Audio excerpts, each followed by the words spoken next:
হারিয়ে যাওয়া মানুষটাকে খোঁজ করলে পাওয়া যায়, কিন্তু বদলে যাওয়া মানুষটাকে চোখের সামনে দেখলেও এড়িয়ে চলতে হয়।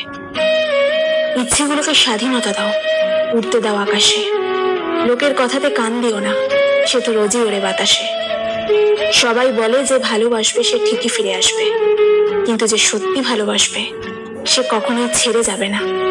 কারোর ওপর নির্ভরশীল থেকো না, কারণ যার ওপর নির্ভরশীল থাকবে সে যখন থাকবে না তখন তুমি প্রত্যেকটা কাজেই ব্যর্থ হবে। আমরা অনেকেই বলি মানুষের ব্যবহারই মানুষের পরিচয়, কিন্তু এখন তো মানুষ নিজের স্বার্থের জন্যই চরিত্র বদলায়। সম্মান মানুষের ব্যবহারের ওপর নির্ভর করে, তাই যেখানে তর্ক করা বৃথা সেখানে বিতর্কে জড়িয়ে লাভ নেই।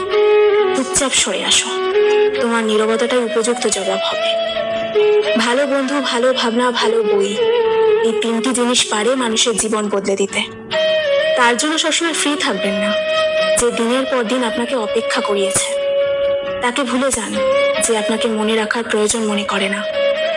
দিন শেষে কেউ ভালো থাকে আর কেউ ভালো থাকার অভিনয় করে। অপেক্ষার ধৈর্য ধরতে শিখুন, কারণ সহজে পাওয়া জিনিসগুলো জীবনে বেশি দিন থাকে না। আর যেটার জন্য অপেক্ষা করছেন, যেটার জন্য ধৈর্য ধরছেন, সেটা পেতে দেরি হলেও জীবনের শেষ পর্যন্ত থাকবে। জীবনে এমন একজন মানুষ খুব বেশি প্রয়োজন, যার সাথে জীবনের সুখ দুঃখ, হাসি কান্না, ভালো মন্দ সবকিছু শেয়ার করা যায়।